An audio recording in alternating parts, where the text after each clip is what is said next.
pag-ibig, ingat po kayo na nalulog sa kanan ng Ama. Sumasampalataya kayo sa Espiritu Santo, Panginoon at nagbibigay na bumabasa ng apostol noong Pentecoste at ngayon ay iniling sa kalimbatin sa kasanan ng Panginoon. Sumasampalataya kayo sa nating bahang Katolika sa kapanahan ng mga banal, sa kapatawaran ng mga kasalanan, at sa muling pagkabuhay ng mga namatay at sa buhay na walang hanggan. Opo. Kaya mga kapatid, yan ang ating pananampalataya, yan ang pananampalataya ng banal na simbahan, at ito rin ang kinararangal natin ipahayag sa isa ni Kristo Jesus na ating Panginoon. Amen. Alam niyo sa Konsil, ang dalawang mahalagang bahagi ng Konsil, constitutive element kung tawagin o nagbibigay ng validity ay una, ang pagkapato ng kamay ng obispo. Ikalawa, ang pagkapahid ng langis sa noo ng mga kukumpilan.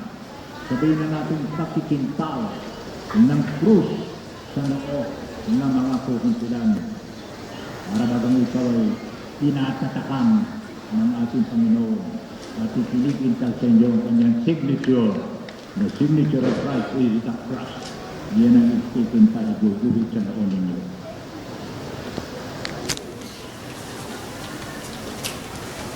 Mga obispo at mga pari upang maitaguyod nila ang pagkakaisa at pagmamahalan ng mga taong pinagbubuklo ng Espiritu Santo hanggang sa malinging na pagbabalik ng Diyos Ama.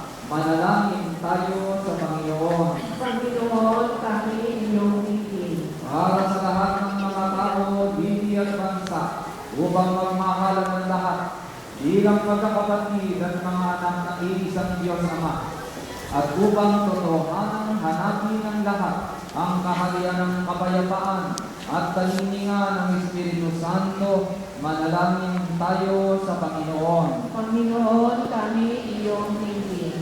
O Diyos na aming Ama, isinugo mo ang Espiritu Santo sa mga apostol sa pamamagitan nila at ng kanilang mga kahalili.